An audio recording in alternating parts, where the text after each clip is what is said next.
Hey everyone, welcome back to Wiki University. I'm your professor for the day, Kyle Burseth, and as always, I'm joined by our number one student, head of the class, Jheisson Nunez. Ichiban student right here. Ichiban student. How you guys doing? Thank you so much for coming along this ride once again. As a friendly reminder, please love and review. Don't just like and review. Love it, review it, and tell a friend about Wiki University. Absolutely. Smash that love button. Smash that love button. And for those of you that are tuning in for the first time, on every episode, Jheisson and I connect two pretty different topics across Wikipedia. Although today, we've got a couple listener suggestions, and I'd say they're kind of similar. Yeah, they're people. They're people, human beings. Also, if it's your first time here, I would like to see your GPA. I'd like to see your was it SAT scores? Yeah, I like to see SAT? I don't think that. No. To get into this college? SATs? No? No, I think it's The ACTs SATs? now. Is it really? SATs are outdated. Oh man, I outdated myself. But I don't want to see how they look on paper. I want a YouTube Oh, you video. want to see how they look physically, Oh, yes. Right? Send nudes. like not just in word form. to Jheisson. You out of uniform, not just in word form. Exactly. Well, let's get started. Welcome along if it's your first time. Okay, so what's your... This is weird. I was going to say, what's your topic? But you have a listener topic. I have a listener topic. So introduce your listener topic. Wait, what's the weird part? That we have listeners, or what's I don't know. What's so weird about it? It's weird because I'm used to you bringing a topic. Right. Instead, we have a listener topic, and I'm not bringing a topic. So what are you saying? Now you can let your guard down because I didn't bring a topic? No, this is just a different scenario than usual. I don't think it's that different. I think we're going from topic to topic. Sure, in the grand scheme of things, it's exactly the same. What's your topic, Jheisson? I feel like nothing has changed. My topic for this evening, these are night classes, by the way. So welcome along to this night class. I can see the sky right now out of that You window. can, but they can't. Night classes have begun. Lock the door. I mean, close the door, but lock it also. Night classes have Close the door, begun. Lock it. Close the window, Put your too. kids to bed. Yeah. Double curtains, close them all. My topic for this evening of class is, I hope I'm pronouncing her name right. It is Henrietta Lacks. That's what it looks like to me. And that's the first and last name. Henrietta, last name Lacks. Lacks. I wish it was like an X, like two X's, but it's CKS at the end of Lacks. You want it to be the abbreviation for lacrosse. No, two X's. Oh, two X's. Yeah, Dos Equis. Because why? Because it's like it's Sexy, badass. It's good for night No, classes. because it's good for night classes. It's just it's a harder last name, and from judging from her stance and her picture, she looks like someone, hard hitting. Yeah, a real badass, someone that deserves Dos Equis. Okay, yeah, that's a power stance that power she's stance. got there for sure, and you got the upward angle. The hero, the hero shot. The hero shot. Hero shot. That's Henrietta. What I tried to, Lacks. I think I tried to say Hiroshima at first, but I apologize. It's the hero Wow. shot. That was not a. I mean, they were looking up too, but for a different reason. Henrietta Lacks. All right, so my topic. I'll tell you what she doesn't lack: a strong last name. My topic is some dude named Samuel Slater, and the listener said he was known. Maybe they just made up this nickname, but they called him Slater the Traitor. Ooh, he's the Benedict Arnold of his time? I don't know. Or did he come before? I would have thought Benedict Arnold was the traitor. Then maybe he was like, oh, you mean Benedict Arnold should have been called the Slater Traitor.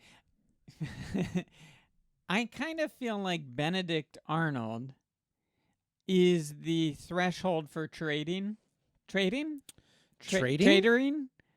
Oh, for betrayal. Espionage, betrayal. Yeah, the whole bad side of things. Right. He's like people say now. I mean, they would have said it then. How people say now? How people say now? Yeah, how people say now. People say now the Michael Jordan of blank. So Benedict Right. Arnold was the Michael The Michael Jordan of blanks? traitoring. I tell you who's not the Michael Jordan of blanks is Alec Baldwin. Baldwin. He is not the Michael Jordan of blanks. He's the Michael Jordan of bullets. No, Michael Jordan's the Michael Jordan of bullets. He played for the Wizards, formerly the Bullets. All right. Well, I'll say no to that. Okay. All right. No. Well, let's get on the Slater train. All right. Samuel Slater was an early English Wait, American. he wasn't or he was? Because I was confused with what you said. Samuel Slater was an early English American industrialist known as the father of the American Industrial Revolution. So, Henrietta Lacks was an African American woman whose cancer cells are the source of the HeLa cell line, the first immortalized human cell line. These are words I don't know. What, human or line? I don't know what an immortalized human cell line is. She had one of the most important cell lines in medical research. So meaning like her blood cells, after she got cancer, I guess, was like a very important concoction to further what science and cancer research. Hey, save your questions for the end For of what, the class? episode. This is class. Well, we You're the gotta teacher. decide where are we starting here. Do you want to start the at bottom. Henrietta Lacks, or do you want to start at Samuel the Traitor Slater? Samuel the Traitor Slater? That sounds like a wrestler. Yeah. And that's his shtick. He was just like he's the only one riding solo because he can never get his part. He can never have a partner. He always betrays them. Yeah. But He always sells them out. people buy into it. They're like, he's changed. Yeah, and then, And then he's like slamming an elbow it's into their head. It's just an apology video away from a new partner. So where do you want to start here, Jheisson? Ball's in your court. I love when balls are anywhere near me. I know. Let's go hardcore on Lacks, baby. I want to know more about her and where her. Man, let's not go hardcore on Lacks. Yeah, I want to see where her her class. bloodstream sends us to. Okay. Probably to some incredible things. That sounds good. Let's read a tiny bit more about Samuel Slater, just so we know. Just a tiny. I don't want to know too much about this traitor. Oh, well, here we go. He was known as the father of the American factory system. He was a lot of things. Father of the American Industrial Revolution, which was a phrase coined by Andrew Jackson. Wow. Father of the American factory system. Oh, wow. Two In families. the UK, he was called Slater the Traitor. Oh, he was also known as Sam the Slate because he brought British textile technology to the United States, modifying it for American use. He stole the textile factory machinery designs as an apprentice to a pioneer in the British industry before migrating to the United States at the age of 21. I mean, if you're stealing it before 21, I feel like it's fair game. What do you mean? Like you can't get the death penalty You're because you're a basically kid? an intern. When anything under 21... Not during that time. 21 now means some. That's 21 true. then. You die Like, yeah, you're at like that's- 35 then. Yeah, you're 3/4 of your life at 21. Okay, all right. Yeah, you probably have 3 kids at that point, too. Yeah, I mean, he was a father. He was He the was a father of the father. American factory and the Industrial Revolution. And he was even was it 3 wed? different Was he- mothers. Ooh. Yeah. All right, so that's Samuel Slater. We got to get to factories, textiles. Wait, so just real quick. So who did he betray? The UK, right? He betrayed the UK So by he's a UK stealing... citizen, or did he just Well, I see that he was born in England Okay. and died in Massachusetts. Webster, Massachusetts. So if we get to Webster, Massachusetts, that's another route to Samuel Slater. Yeah. Or Massachusetts. Let's do this. Let's kick do it into this. high gear. Henrietta Lacks was an African-American woman whose cancer cells are the source of the HeLa cell line, the first immortalized human cell line, and one of the most important cell lines in medical research. I feel like I nailed the second reading of that compared to the first. I was going to comment on that, and I was about to say, we already heard you mispronounce a sentence already. Why would you do it again? Well, you got to keep trying. An immortalized cell line reproduces indefinitely under specific conditions, and the HeLa cell line continues to be a source of invaluable medical data to the present day. Lacks was the unwitting source of these cells from a tumor biopsied during treatment for cervical cancer at Johns Hopkins Hospital in Baltimore, Maryland in 1951. Wow, so the Johns Hopkins Is close to doctors, Massachusetts. they're kind of a little bit like Slater, though. They're stealing some things from Henrietta Oh, yeah. for medical science. For medical science, not for country. But yeah. Not for country.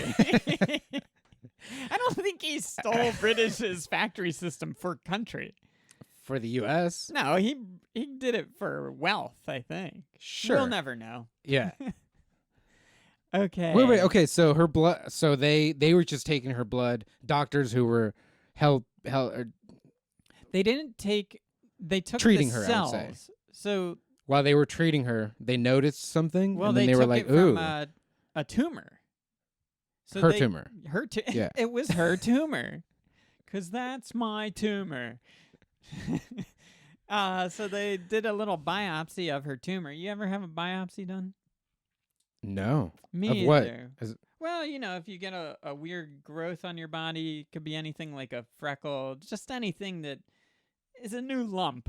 I haven't had a new lump in a minute. That's good. Then you don't have to worry if it's cancer or not. Anyway, they just, they slice it off. They get Okay. a deli slicer. You put your arm Ooh. against it, Ouch. and they did the little thing. They put the plastic on top. They send it to a lab. Cancer or no cancer. That's the game they play. Ooh, it's gotta be. That's more. No cancer, no cancer, no cancer, no cancer. I was wondering what you were doing right there. You have to remember this is a visual medium now Oh, yeah. that we're doing. You can jerk off the cancer. Jerk it out of you. Yeah? So you're saying I may have don't some know sort what of I'm special saying. cells as well? Yeah. That could you cure- got special cells. I do. All right, let's move on here. All right, so her tumor had the special sauce, basically, to I think extra special sauce, not just like secret Thousand Island dressing. It was like special sauce. But I guess let's keep reading, because I want to know like what like popped out that they were like. Yeah, let's investigate. These cells were then cultured by George Otto Gray, who created the cell line known as HeLa, which is still used for medical research. As was then the practice, no consent was required to culture the cells obtained from Lacks treatment. Consistent with contemporary standards, neither she nor her family were compensated for their extraction or use. They weren't compensated. I Compensated. could have sworn you said it wrong. I Compensated. think it was just me. Yeah, I think you Compensated. heard it wrong. Were compensated for their compensated. I did hear it wrong. Sometimes I you're wasn't- reading along and you're like, I think a little oh, bit. that's a new word to me. I wasn't listening. I was just hearing. Even though some information about the origins of HeLa's immortalized cell lines was known to researchers after 1970, the Lacks family was not made aware of the line's existence until 1975. When did she die? She died in 1951, so I think the cancer was successful, At 31. unfortunately.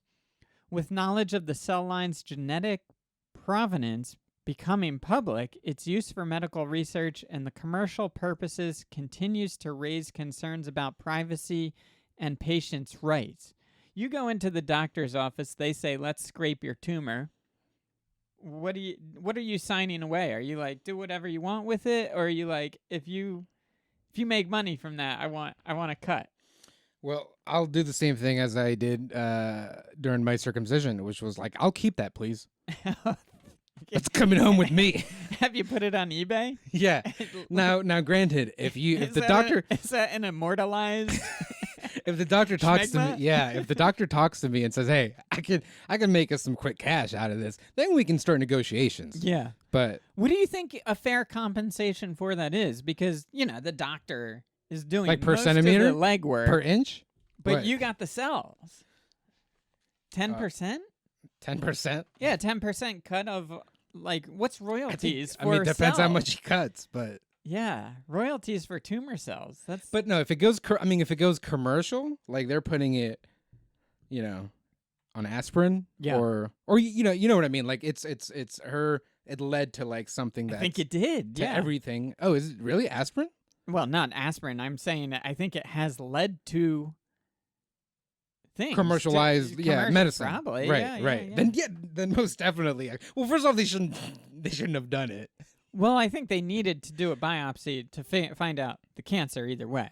No, right, that's fine. But the fact that they were just like, oh yeah, let me just yoink this real quick And hang on to it. and hang on to it. Yeah. Like It's I the get, hanging on. like I get that it's like, yes, the patient has no need for it, Mm-hmm. but it came from her, and to not to even tell her, to even you could have easily have said, hey, so we're gonna keep this because it's good for science. But Now then here you go. Sleep. But see, you're saying in terms of 10%, like she should have gone 10%? Yeah, easily. At Easily, least, minimum. At least. I don't Right. know. I think so. Hey, sharks. Wait, what are you selling? I'm What are you selling pitching? my tumor. Oh, okay. It's like an old country buffet over here. It just keeps refilling. The tumor? Yeah, tumors grow back. I don't know. I hope to not know. Sometimes. All right, so which should we go down to medical and scientific research? Yeah. Here's the diagnosis and treatment. It sounds like the treatment did not go well because she died later that year. On January 29th, 1951, Lacks went to Johns Hopkins Hospital, the only hospital in the area that treated black patients, because she felt a quote-unquote knot in her womb. She had previously told her cousins about the knot, and they assumed correctly that she was pregnant.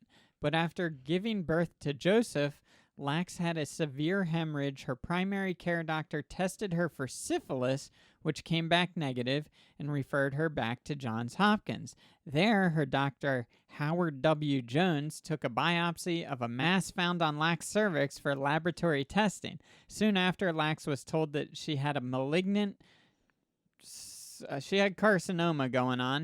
In 1970, wow, they just skipped to 1970 now. Physicians discovered that she had been misdiagnosed and actually had an adenocarcinoma. Nailed it. This was a common mistake at the time, and the treatment would not have differed. Okay, I was going to say they screwed up. They should pay the family some money, but if the treatment would have been the same, it's what it is. Yeah, no, I don't think they should pay it. Well, I mean, they shouldn't pay up because of, like, again, nothing came of that. Right. Or it was going to end the same way, I should say. But no, in terms of giving her, that's her IP. That's her IP. Yeah, her tumor is she her made IP. it. Yeah. That's her intellectual property right there, man. Okay, so let's scroll down and go to That's medical. her inside property. That came from her insides. That's her IP. Well, it's really interesting. I'm curious about the medical research here because I'm curious if the tumor had some like mutant cell that essentially was different. What was different? Like, a tumor are cells growing in a weird way that cells don't normally do. So I'm curious if it was because of her tumor or just because of what her body already had where they pulled this out of. So let's look at the medical. Right. I mean, I would have to guess that it's definitely because of her, like something in her body. Well, clearly it's something in her body. While getting a tumor, her body plus tumor equals cure to a lot of things, apparently. Her doctor. Henrietta, you've got stuff in your body, and it's mixing with other stuff, and the treatment's the same no matter what we can do. Well, but even though the treatment's the same, good can come of it. All right, so here's the medical and scientific research. This is a pretty long section here, so let's just try to shoot through it. When you say let's, you mean you? Well, you can speed me along, Jheisson, by saying, hey, cut down there. George Otto Gray, the first researcher to study Lax's cancerous cells, observed that these cells were unusual in that they reproduced at a very high rate and could be kept alive long enough to allow more in-depth examination. Until then, cells cultured for laboratory studies survived for only a few days at most, which was not long enough to perform a variety of different tests on the same sample. Lax's cells were the first to be observed that could be divided multiple times without dying, which is why they became known as quote-unquote immortal. After Lacks's death, I don't know who these people, Gay had Mary Kubiak, his lab assistant, take further HeLa samples while Henrietta's body was at Johns Hopkins autopsy facility. Gay was able to start a cell line from Lacks's sample by isolating one specific cell and repeatedly dividing it, meaning that the same cell could then be used for conducting many experiments. They became known as HeLa cells because Gay's standard method for labeling samples was to use the first two letters of the patient's first and last names. So Henrietta Lacks. That's why they're called HeLa cells. Okay. So it sounds like this was super cancer. What she had. Yeah. Because the cells just Right. reproduce. You couldn't kill them. It's like you shoot it, and then there's two of them. Yeah, same treatment. Right. That's why the treatment didn't work. Right. We used to just shoot cancer patients. Yeah. No, you can even put hollow bullets. The two options were shoot you, drown you, or drill a hole in your head. Oh, God, that's what they said to Loretta? Well, her name was Henrietta. Oh, Henrietta, sorry. Okay, HeLa cells were in high demand and put into mass production. Oh, maybe like a factory. Interesting. Yeah. Her cells were the Slater. They got Slater involved. Yeah, they got Slater involved. He's like, I can make a factory for this. I stole it from Britain. They were mailed to scientists around the globe for research into cancer, AIDS, and the effects of radiation and toxic substances, gene mapping, and countless other scientific pursuits. HeLa cells were the first human cells successfully cloned in 1955 and have since been used to test human sensitivity to tape, glue, cosmetics, and many other products. There are almost 11,000 patents involving HeLa cells. Holy shit. That's where the money is. Right. Patents, baby. Glue, cosmetics. Mm-hmm. Oh, man. In the early 1970s, a large portion of other cell cultures became contaminated by HeLa cells. As a result, members of Henrietta Lacks' family received solicitations for blood samples from researchers hoping to learn about the family's genetics in order to differentiate between HeLa cells and other cell lines. Alarmed and confused, several family members began questioning why they were receiving so many telephone calls requesting blood samples. I need your blood! Oh my God. Give me your blood! Like these scientists are just gone mad because they lost like the last couple of HeLa cells. I think the scientists probably hired a bunch of Nigerian princes and they had them Had them email them? Had them emailing, calling, saying, all we need is 10,000 samples of your blood, and you'll get your inheritance. I'll give you 100,000 samples of blood in the next coming weeks if you just give me a couple of thousand. How much would you put your blood for sale? They're like, Cal, we need your blood. Like, I have no idea what's up with my blood, why they need it. No, they need it. You just know. You know they need it. It's a bunch of scientists calling you. Yeah. You know, the president's on the line. The president of science? The president of science is like, hey, how much? Yeah. For a sack, for a That's so for a dime, for a dime bag. That's tough to say, because I don't think it's any... Well, if they knew it had special sauce, your blood has special sauce in it. But I don't know I have special sauce. No, at this point, you know it's valuable. It's like gold. Because I've been getting so many calls and emails. What do you value your blood, is what I'm saying. What do you value your blood? I want a cut. I want royalty. Of what, though? But you don't know. It could come... any product that leads to money. No, this isn't like a deal. This is just like... a flat rate. This is a flat rate. How much? And we can keep coming to you, keep buying. Oh, okay. So... It's kind of like stock. Like, it's going to go up, it's going to go down. Right now, they really want it. Right now, all the lines are on hold, and they're asking for your blood. Sharks, I got a question. What? Yeah, there's blood in the water, and they want it. So, this is a flat rate, and they can just get unlimited amounts of my blood as they need it? Or it's a fee every time?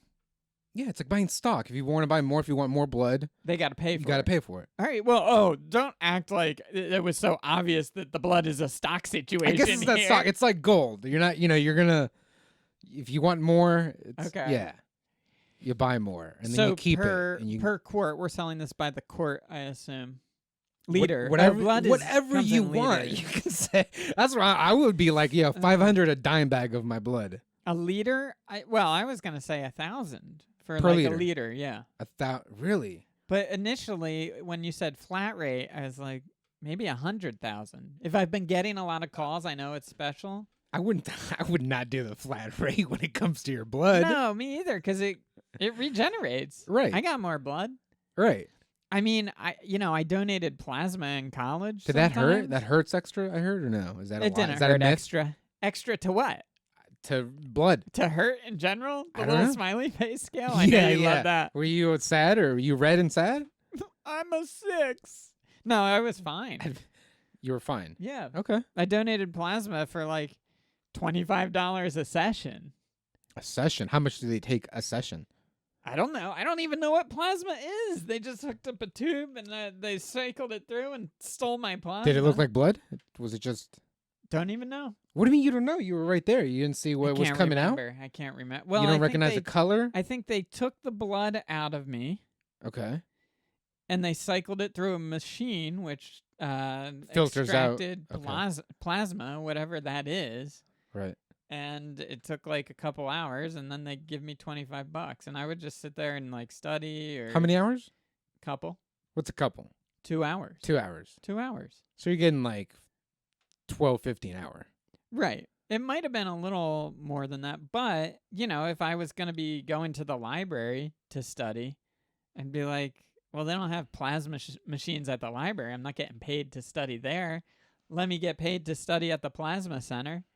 Boom. Win-win. Win-win. Knowledge and money. Knowledge and money. And let me ask you, what else have you... I think I was confusing bone marrow. I think bone marrow Oh, I donation think that would be is very the painful. hurtful one, Yeah. the painful one. Yeah. What else have you donated? I've donated blood. Yeah?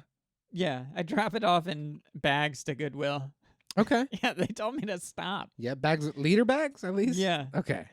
No, grocery Grocery bags. The thank you bags. Oh, those are strong. You can put more than just a liter in those bags. Those are super strong. They'll clog up anything on Earth. Yeah, oh yeah. They'll kill any animal, any sea creature for sure. But that's for another for another all right, podcast. so anyway, $50,000 to $100,000 flat rate and $1,000 per liter. How about you? I'd go like over 1,000. I'll go pint. I'll go for by pints. By pint. Yeah. Okay, nice little ice cream. I can sell them like a 6-pack of pints, like 6 pints. You know, Okay. comes in the little thing. I'll drop it off at that point. You're giving me over $1,000 per pint. And then you're like, and I'll give you 10 cents if you return the Oh bottle. yeah, if you return the bottle, 10 you cents a return pop. saves me a little bit of overhead. Why not? Let's Yeah. do it. Okay, so Science, call me. President of Science. Call President me. of Science, get him on the phone. Okay, do you want to figure out the consent issues here, or There's always consent issues. do you want to move on? Look at this statue of her. She was always doing that pose. Because she Like, was pissed as fuck that they took her cells. You Yeah. have my cells. Give me back my cells. Okay, I so don't know why she's an action hero now. Like, well, because she stands like an action yeah, hero. yeah, she does. Well, let's see the consent issues Her and blood privacy was concerns. the action hero. Oh, yeah, it went into action. Neither Henrietta Lacks nor her family gave her physicians permission to harvest her cells. At that time, permission was neither required nor customarily sought. So pre-HIPAA, I don't know. what came first? Doctors or The HIPAA? or the doctors? Yeah. Or the consent? Wasn't? Oh, wait. Is that? I don't know. I really don't know what HIPAA is. I mean, I thought that's kind of. Yeah, we're going to have to rewatch House, Grey's Anatomy, something. I never watched any of them. The cells were used in medical research and for commercial purposes. In the 1980s, family medical records were published without family consent. A similar issue was brought up in the Supreme Court of California case of Moore versus Regents of the University of California in 1990. the court ruled that the person's discarded tissue and cells are not the property and can be commercialized. Oh, that doesn't seem right. Not at all. In March 2013, researchers published the DNA sequence of the genome of a strain of HeLa cells. The Lacks family discovered this when the author Rebecca Skloot informed them. There were objections from the Lacks family about the genetic information that was available for public access. Jerry Lacks, Y, a grandchild of Henrietta Lacks, said to the New York Times, quote unquote, "Fuck you." Yeah. That's pretty much what he said.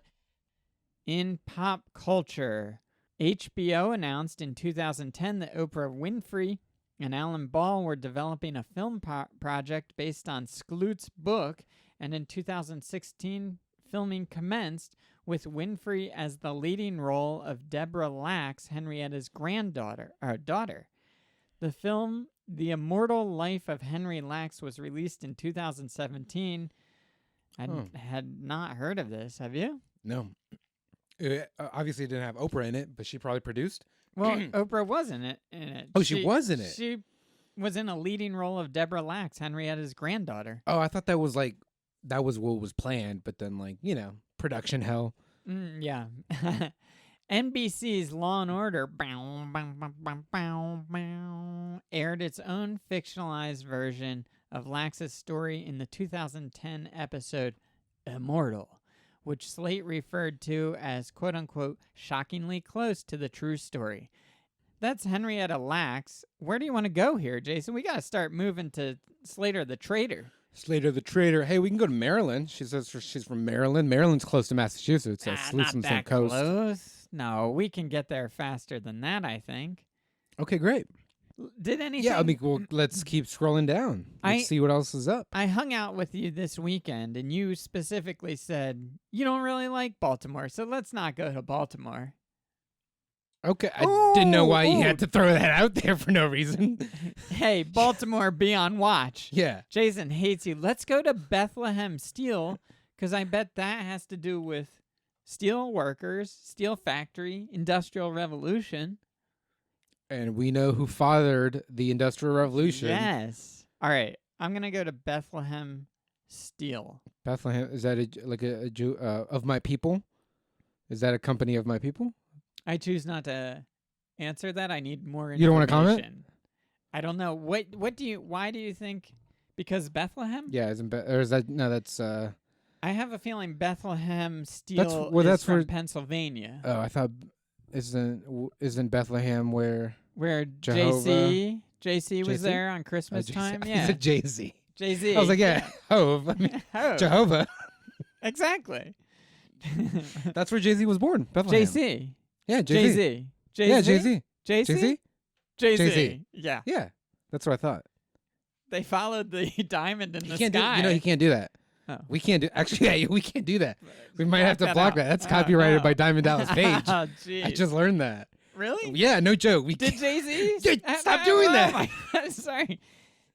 This is how like real that DDP? copyright is.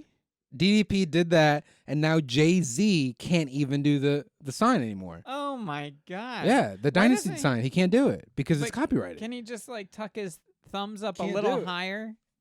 When does it become DDP's symbol, and when does it become something new? He just has Can Jay-Z do a triangle instead? Yeah, but that's whack. That's whack. All He dropped that a long time ago.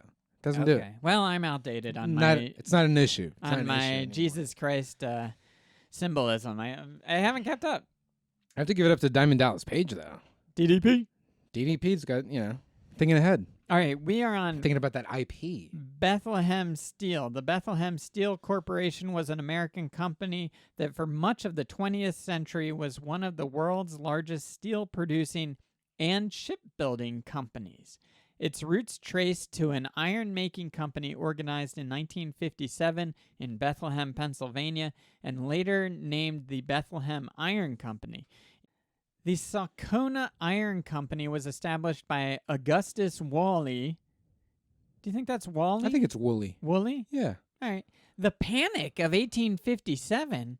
Ooh, I like a good panic. A national financial crisis halted further organization of the company and construction of the works. Eventually, the organization was completed. The site moved elsewhere to the borough of South Bethlehem, and the company's name was changed to the Bethlehem Rolling Mill and Iron Company. On June 14th, 1960, the board of directors, the fledgling company, elected Alfred Hunt president. On May 1st, 1861, the company's title was changed again, this time to the Bethlehem Iron Company. Construction of the first blast furnace began on July 1st, 1861, and went into operation on January 4th, 1863. It takes a while to make a blast furnace. What's a mill? Like, what's the mill? I always think of windmill. But what's a mill? What does a mill do? Well, I think it's kind of like a factory, and basically I think they probably take whatever gets extracted from the ground. Okay. So in this case, iron, I suppose? I'm just bullshitting here. So I think they get the iron out of the ground, and they have to heat it up to an incredible level, kind of like at the end of Terminator 2. Right. Right? So you get the molten iron, and then when it's hardened and this is a good teaching technique, by the way. You piqued my interest by relating something that I know very well. I know. Now you have my attention. Yes. Yeah. But I still can't stop the interruptions. So go ahead. Great. So I think they have to heat it to an incredible temperature, and then they pour it into the steel shapes that they need. It becomes steel when some reaction occurs. I think that's what involves the blast furnace. That's specifically a steel mill. But is mill like a different word for like a factory? Oh, or? yeah, a mill is like a factory. Okay. It's where stuff is processed. Yeah. So got it. So it can be for some reason when I think mill, I always think like. It's like a kind of like that, like where it's outside a windmill, but no mill where it's like something's like a machine, something's going like fabrics, cottons, something, textiles, Sure. right? Yes, okay. I think that's a great point. We should probably. But I guess I can't. I can think of those words, but I can't completely picture the structure of how that looks like. Dude, I know what's going on inside, but like building wise, what does that look like? If you go east of LA. What? No, I'm a West Sider. Okay. I'm a Southie. This is a hypothetical. If one were to go, okay. I don't even want you to imagine. I won't go. I will. Yeah, I can't even imagine. Somebody else. You walk into the ocean. Tell me, what are you doing? But if you go east, out there wants to go to east of LA, there's a bunch of like concrete processing plants. Right. Okay. And there's like conveyor belts, and then these big, like, I don't know, silo type things, and then stuff shoots out and then loads on the truck. And I look at them and I'm just like, how'd they figure it out? Right. Like, if somebody told me the whole process, I'd be like, nah, we're just not doing the concrete thing. Sorry. Go find a rock. Hey, man, it's a lot of, you know what it comes down to? That system was Smart in place. people. Well, that system was in place a while ago, during the Industrial Revolution, pretty much. Yeah, okay. A majority of it. So we could go to rolling mill, get to textile mill, get to the father of the Industrial Revolution, but we could also keep heading down here. Here's a big part of their growth. Although the company continued to prosper during the early 1880s, its share of the rail market began to decline in the face of competition from growing Pittsburgh and Scranton-based firms such as the Carnegie Steel Company and Lackawanna Steel.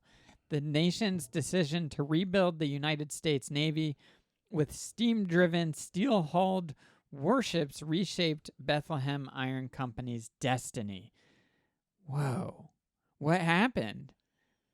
Following the American Civil War, the Navy quickly downsized after the end of hostilities as national energies were redirected towards settling the West and rebuilding the war-ravaged South.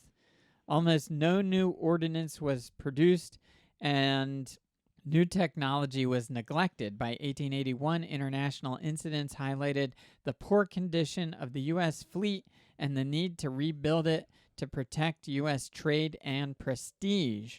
Okay, so I think they got into the shipbuilding industry. So I think we could go to Carnegie Steel Company and get to Carnegie, and he was big in the Industrial Revolution. Right, and that's a majority of it was in New York. Yeah, and he In Massachusetts is I near think New he York. was Pittsburgh, Oh, was it? but But it's that east, it's up east, there. northeast. He had a New York home, I'm Got it. sure. Do you want to go to Carnegie Steel Company? Yeah. We're just hitting all the steel companies. Carnegie Steel Company was a steel producing company primarily created Steel by Andrew Carnegie and several close associates to manage businesses at steel mills in the Pittsburgh, Pennsylvania area in the late 19th century. The company was formed. Let's just go to Andrew Carnegie. I think he did get started when he was like a 16-year-old or something. Let's go to early life. Most greats do, man. I mean, They kind of connect the dots He way was- earlier. he was probably 35 at that point in today's age. Yeah, He most could, definitely. you could be president at 16 back then. Right, they changed the rules. President of science. President of science. 16-year-old president of science.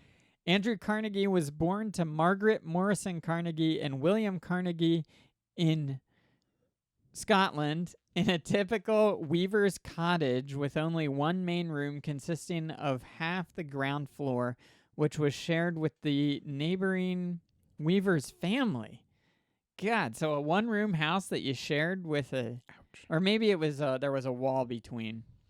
Anyway, tight fit. Curtain. Yeah, curtain. In 1836, the family moved to a larger house. Blah, blah, blah. Let's get to... You're like, the come up. Blah, blah, blah. Yes. He's like, started from the bottom now. Come on, what about my early life? I skipped ahead here. Struggling to make ends meet, the Carnegies then decided to borrow money from George Lauder Sr. and moved to Allegheny, Pennsylvania in the United States in 1848 for the prospect of a better life. In September 1848, Carnegie arrived with his family in Allegheny. Carnegie's father struggled to sell his product on his own. I wonder what his product was. We missed that part. Eventually, the father and son both received job offers at the same Scottish-owned cotton mill. Okay, now we're getting to textiles. Carnegie's first job in 1848 was as a bobbin boy, changing spools of thread in a cotton mill 12 hours a day, 6 days a week in a Pittsburgh cotton factory. His starting wage was $1.20 per week, which would be $36 by 2021 inflation.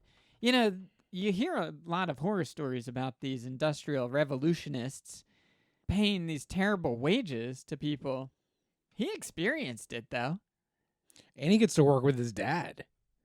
You think that's a good thing? Is that As a young boy, but maybe not as an adult. When you're an adult and you're at the same company as your dad, Yeah. not that great of a look. Why not? I don't know. Oh, okay. Well, look, his father. Unless they own the company, that's different. It's kind of expected that you work for your dad if they own the company.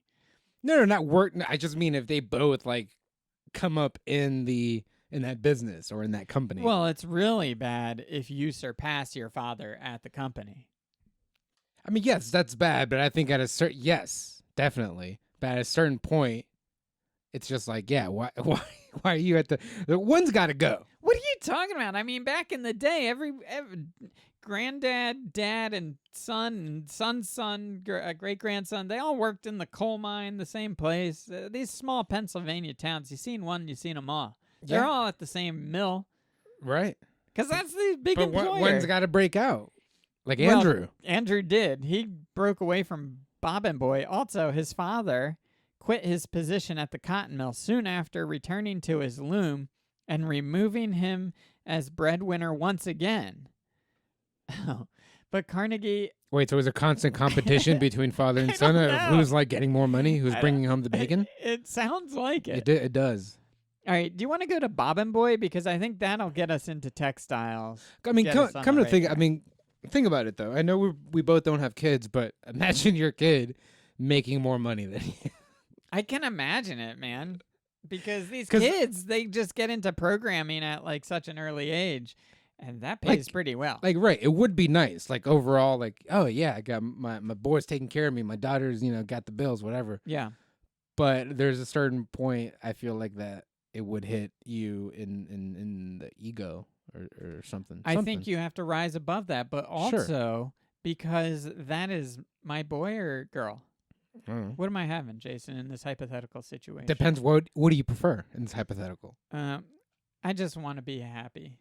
Okay, there you have a happy child. Oh, I mean, what's the right answer? Oh, I want them to be healthy. That's what it is.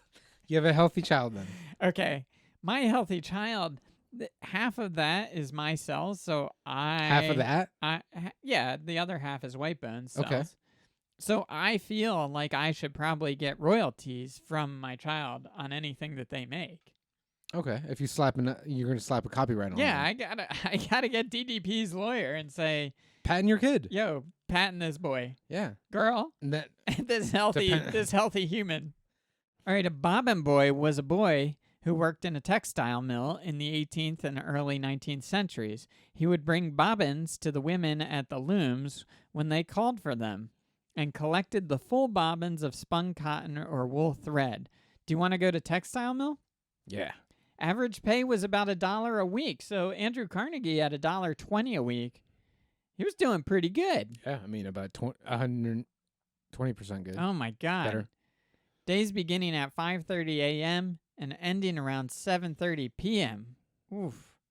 5:30 a.m. They're used to that though. That's like farming time. They're like that was the norm. I mean, this was pre-electricity, so they were just like, I get up when the sun Right. gets up. Yeah. Go to bed when the sun goes Lights down. on. Let's get up. All right, we are on textile. Oh, it took us to textile manufacturing.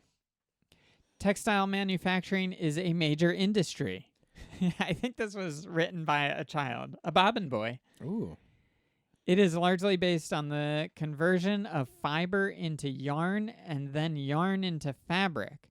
These are then dyed or printed, fabricated into cloth, which is then converted into useful goods such as clothing, household items, upholstery, and various industrial products. Overall, many things can be made with cotton, not just clothing. Do you want to kind of go down here and look for... Yeah, there's got to be something on its peak. Yeah, its peak. Or maybe not its peak. It's history. Okay. Oh, there's a main article. Textile manufacturing during the British Industrial Revolution. I think that's what we want, right? I mean, it's going to be near the American Revolution. So yeah. I mean, Industrial I Revolution. think they go hand in hand because old Samuel the Traitor, what's his last name? Slater the Traitor? Slater the Traitor. He stole it. Okay. Textile manufacturing during the Industrial Revolution in Britain was centered in South Lancashire. During the 18th and 19th century, much of the imported cotton came from plantations in the American South.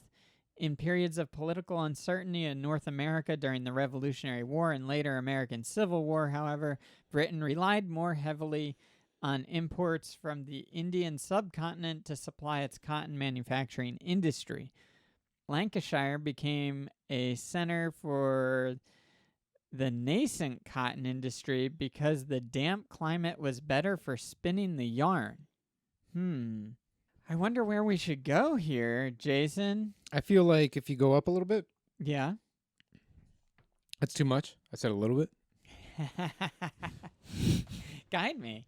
So go, let's see. I feel like if we go around this general area of when they're talking the textile industry. So I Yeah. think perhaps maybe like this, what's the spinning mule? Maybe I'd like to learn more about that. Oh, as where's well. the spinning mule? Right, your mouse is right on it. Spinning mule. Right, so maybe that's like the spinning mule is one of the things that he stole. Samuel Compton of Bolton combined elements of the spinning jenny and water frame in 1779, creating the spinning mule. The mule produced a stronger thread than the water frame could.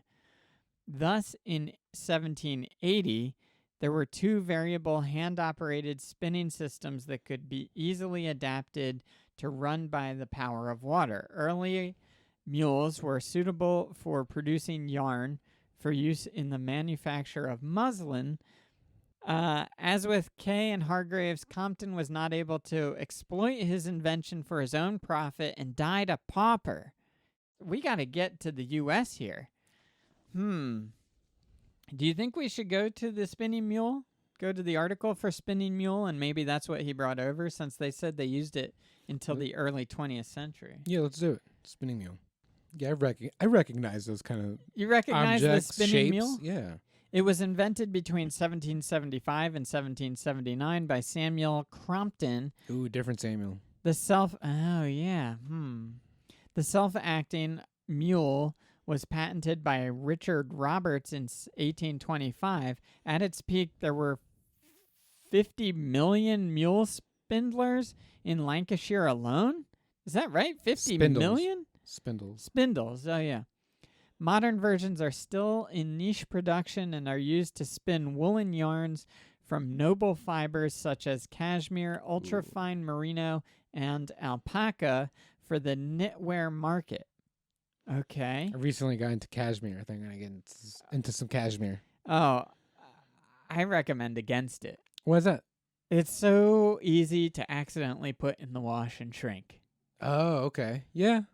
And totally ruin. I don't own any cashmere, but White Bones did. Ooh, that hurt, I bet. Oh, yeah. There were two types of spinning wheel. The simple wheel, which uses an intermittent process, and the more refined Saxony wheel. Oh, Jheisson, just point to it. You don't have to be subtle. I didn't know. I was hoping you just not read, You all those wanted paragraphs me to be before. surprised? Yeah, No, I don't want to read. Are you kidding me? The less I could read, the better. The hand-operated mule was a breakthrough in yarn production, and the machines were copied by Samuel the Traitor Slater, who founded the cotton industry in Rhode Island. All right, let's go. Wait, finish. We'll finish. You want me to finish? Oh, now Gotta you want me to finish. read. Yeah. Okay. Development over the next century and a half led to an automatic mule and to finer and stronger yarn. The ring frame, originating in New England in the 1820s, was little used in Lancashire until the 1890s. It required more energy and could not produce the finest counts. May I? Oh, yeah. And this is my new thing. When we get it, I put on the finishing touch is what I call it. The glasses are the finishing touch? Yeah. Yeah, because we made it, baby. Go to the Hell yeah. Go to thefinishingtouch.com for your own finishing touch glasses and use the promo code WikiU for 10% off. Yeah, definitely go to finishingtouch.com. It's my massage parlor. Will not regret it. Exactly. It's a website that connects you straight to my massage parlor. That's at my house. You guys like South LA? I only do West LA. I never go to South LA, Jheisson. Shit. Okay. You'll get a couple good massages if you hit me up before you head down there. We made it to Samuel Slater. Yeah, we did. And that's the finishing touch. I told you, man. I was very confident in us to do this, and we did it under our limit. I was very confident too. Confidence what carries the team.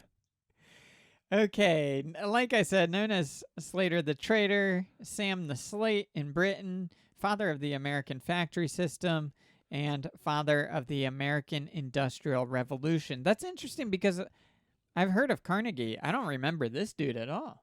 No one wants to put this traitor in a pedestal. Well, they're calling him the father of the American Industrial Revolution. Right, and I think that's enough, right? That is. They should call him the illegitimate father of the American Industrial Revolution. He was born in England. He received a basic education, perhaps at a school run by Thomas Jackson. At age 10, he began to work at the cotton mill, opened that year. Oh, so by the time he was 21, he had a decade plus of work under his belt in the cotton industry. God damn, yeah. In 1782, his father died, and his family indentured Samuel as an apprentice to Strutt. Now, are you familiar with indentured servants? Yes. It's basically slavery. So right. But I with, have no problem with him stealing this stuff. but do you get paid, or is it you get like, I think you get or you work housing off the and debt, meal- right? Yeah. It's like working off the debt kind of. But where's the debt come from? Oh, as right, a right, right. 10-year-old That's right. So or it's whatever. so you get like a small amount of pay, and you're right. I think Probably like housing and stuff like that. Probably Yeah. bad housing. Right. Hay. You get a pile of hay on the floor, maybe. Okay. Slater was well trained by Strutt, and by the age of 21, he had gained thorough knowledge of the organization and practice of cotton spinning. He learned of the American interest in developing similar machines, and he was also aware of British law against exporting the designs. He therefore memorized as much as he could and departed for New York in 1789. Some people of Belper call him Slater the Traitor, as they considered his move a betrayal of the town where many earned their livings at Strutt's mills. Okay. Hey, that's pretty good. I'm To on memorize his it all, side. right? They indentured him. He's like, I gotta get the hell out of here. He memorized the machinery. He didn't even draw it. Right. I'm on this guy's side. I so think far. that's a little tough to just get all that Yeah. info in you. He said most of it. Most of it worked. Most of it worked. Yeah. Okay, American. Because all you really need to factories. do is like give the person who makes these things a couple of basic. Yeah, you got to get this wheel spinning, and then Right. the yarn goes over here, and Yeah. then you get a sweater, And the guy then- making them fills the gap. Yeah. Right, Yeah. yeah. Here's the American factories. In 1789, leading Rhode Island industrialist Moses Brown moved to Pawtucket, Rhode Island, to operate a mill in partnership with his son-in-law William Almy and cousin Smith Brown. Almy and Brown, as the company was to be called, was housed in a former fulling mill near the Pawtucket Falls at the Blackstone River. They planned to manufacture cloth for sale, with yarn to be spun on spinning wheels, jennies, and frames using water power. In August, they acquired a 32 spindle frame after the Arkwright pattern. We all know the Arkwright pattern, but could not operate it. At this point, Slater wrote to them offering his services. Slater realized that nothing could be done with the machinery as it stood and convinced Brown of his knowledge. He promised, "If I do not make a good yarn as they do," I thought he was going to say as good a yarn. If I do not make a He wasn't too much a smart man. yeah, he didn't memorize the English. He's kind of like me. If I do not make a good yarn as they do in England, I will have nothing for my services, but will throw the whole of what I have attempted over the bridge. Okay, so he's like, if it doesn't work, I'll throw it over the bridge. Yeah. I'll dam Not up your only waterway. only will you not have to pay me, but I will throw Good the sir, machine I shall that throw your it over people the built bridge. right out of the bridge. They're like, no, if you just remove it, that's fine.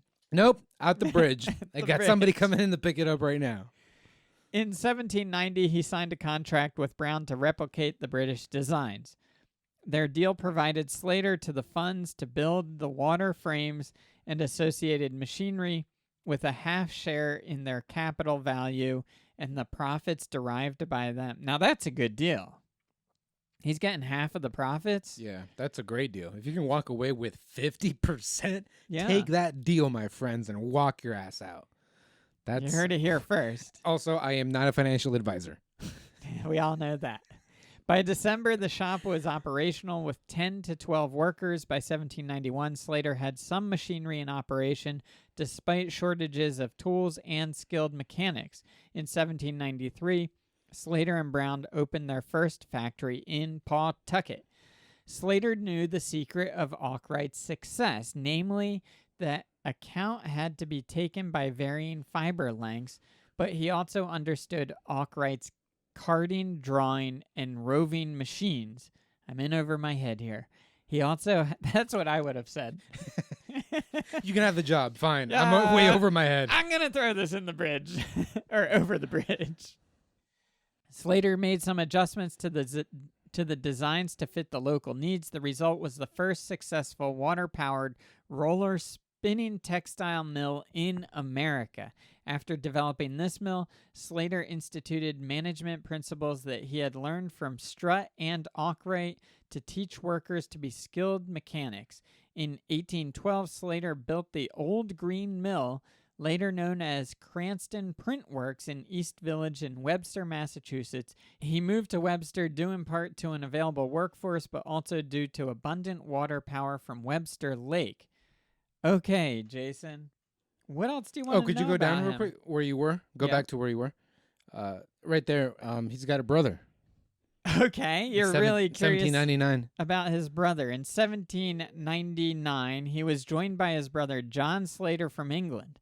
John was a wheelwright who had spent time studying the latest English developments and might well have gained experience of the spinning mule. Samuel put John Slater in charge of a large mill called the White Mill. Sounds like his brother was the brother of the American Industrial Revolution. The Illegitimate brother. Right, but but if Samuel was the father, Oh, Slater is the uncle. Yeah, of the the uncle. of the the The Industrial Revolution. Illegitimate uncle of the American Industrial Revolution. Yeah, get it right, you fuck. All right, personal life? And and then you saw I had mentioned spinning mule. I knew we were gonna get in there. That's one of the things, the knowledge, I guess, not just the invention, but that he took, that he stole. By 1810, Slater held part ownership in 3 factories in Massachusetts and Rhode Island. In 1823, he bought a mill in Connecticut. He also built factories to make the textile manufacturing machinery used by many of the region's mills, and formed a partnership with his brother-in-law, the uncle-in-law. Oh shit, the brother-in-law. His brother. So then it's the uncle-in-law of the American Industrial Revolution. No, it's Samuel's brother-in-law, not. Yeah, but he's the father of the Industrial Revolution. So if it's his brother-in-law, that still means it's my step-uncle? He's the step-uncle of the American Industrial brother-in-law Revolution. Isn't a step-uncle. That's no, you're adding titles. There's no step in brother-in-law. Why not? Well, White Bones brothers, I'm their brother-in-law. I'm not step to them. Okay, so then Or her nieces. I'm no step. Don't step me. Well then what would it be? What would he be? Probably just so that's the father of the, so that'd just be the husband. I don't know. You could just let me have it then. the brother of the wife of the father of the American Industrial Revolution. The brother of the wife of the father of the American Industrial Revolution. No, not the brother of the wife. The husband of the wife of the brother. We'll never know. No. I want to get this straight. Hold on. Okay. It's fine, but what I said is correct. It's not step. I'm not saying that part. The last thing that I said is correct. What did you say? A variation of what you said. You said the brother's sister. No, I said the brother of the wife of the father. Right, but the brother of the wife. Yeah. So his wife. But the brother of the wife? That's her brother. But that's his brother-in-law. The brother of the wife's brother? All right, so you got Samuel, right? Yes. All right, let's see. He married Hannah Wilkinson, right? This is Samuel. This is for the video. Yeah. This is Samuel. This is Hannah. Hannah, okay. And I need all right, so here's... You got me right here. Okay, good. But I need you over... All right, this is Samuel. Okay. This is Hannah. Okay. This is Hannah's brother. That's Hannah's brother. Just because the hand's a different color. Okay. That's Hannah's Peruvian brother. Okay. All right. Okay. All right. Okay. So Hannah's Peruvian brother okay. is the brother-in-law of Samuel. Yes. Okay. So he's the brother-in-law, right? Okay. Who is the father right. of the American Industrial Revolution. Right. So this is the brother of the wife of the father of the American Industrial Revolution. We're gonna need. I still feel like that order is incorrect. It sounds like you're saying the brother, like the sister, like it sounds like you're saying they're related, her and him. No. Yes, they are. They're brother and sister. She married Samuel. Oh my God. Oh, okay. Oh my God. No, I thought it was okay. Yeah, Jesus Christ. I guess. Okay. Let's go. Let's Wait, go. hold on. There's no need to bring the Lord's name in vain. Oh, sorry. Now when we're talking about marriages and stuff. Jay-Z? Jay-Z? Yeah. Hey, no, we can't do that. It's copyrighted. Okay, personal life. We all want to know about personal life and maybe a little of his legacy, and then let's wrap it up here. In 1791, Slater married Hannah Wilkinson. She invented two-ply thread. Wow. She was doing some stuff herself. Becoming, in 1793, the first American woman to be granted a patent. How about that? Man, we could have done a whole article on Hannah Wilkinson. Samuel and Hannah. The topic for next week. They should be called the power couple of the American Industrial Revolution. Samuel and Hannah had 10 children together. You got to fill those mills with workers. Although 4 died during infancy. Got them in the mills. Wait, too hold on. early. So technically she's the mother of the industrial American Industrial Revolution. Technically, yes. Technically. So technically that would make her brother the an uncle of the American Industrial Revolution. See? Wow. We were there the whole time. We were there the whole time. And we argued over nothing. But it's good we worked out the entire family tree on our hands. Yeah. Samuel and Hannah Slater had 10 children together, although 4 died during infancy. Hannah died in 1812 from complications of childbirth. Yeah, 10 children. That's too many. Your body can't handle that. That's like no one's body should handle that. It's like a linebacker that's been in the NFL for 13 years. Which linebacker are you talking about? Junior Seau. Leaving Samuel with 6 young children to raise. Along with his brother, Samuel started the Slater family in America.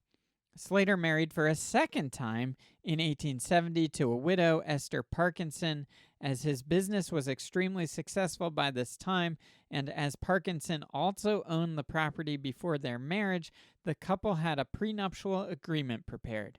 Slater died on April 21st, 1835 in Webster, Massachusetts, a town which he had founded in 1832 and named for his friend Senator Daniel Webster. At the time of his death, he owned 13 mills and was worth $1.3 million. The equivalent in 2018 was $35 million. To be honest with you, I expected it to be more. Way higher than that. Yeah. Yeah, same. For being the father and mother? And mother, the Right. power couple. The power couple? Slater's original mill still stands, known today as Slater Mill, and is listed on the National Register of Historic Places. It operated as a museum dedicated to preserving Samuel Slater's history and his contribution to American industry. There we go. Beautiful. Slater the Traitor. Which I think Done it again. we done it again. We done did it again. We went from Henrietta Lacks to Samuel Slater. Samuel the Snitch, Samuel the Suck Slater. I think he was all right. Yeah? Yeah. You are a Slater apologist? I'm a Slater apologist. Well, we So didn't- anything to win, basically. You cheat, steal, lie, kill. from the Brits, yeah. Okay. He didn't kill. I don't know that he killed. He probably When? killed. I bet people. He's got some blood on his hands. Well, I mean, I'm just impressed that he was alive in the 17 and 1800s and married a Peruvian woman. Good for him. Yeah. So what Samuel Slater? I want to know. So you said he was endangered. Endangered? Yeah. What? Yeah, he was an endangered servant. Indentured servant. So at what point was he at what point did he go back to the UK and take all those mental notes? Or was this No, before? he did it while being an indentured servant.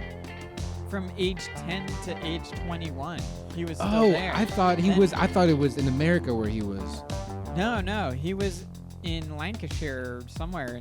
Got it. Okay. Yeah. So, I mean, I guess if you're working that long, you're kind of memorizing. Doing it every day. Right? Yeah. I mean, It's muscle memory at that point. but I do think it's unique because some workers just show up and they're like, I don't want to know how all this stuff works. I just want to do the thing. Yeah, let me do my one job. Clock out, go home. Whereas he's like taking notes, It's looking an opportunity. around. He's probably staying a little later some nights to really get under the hood of these things.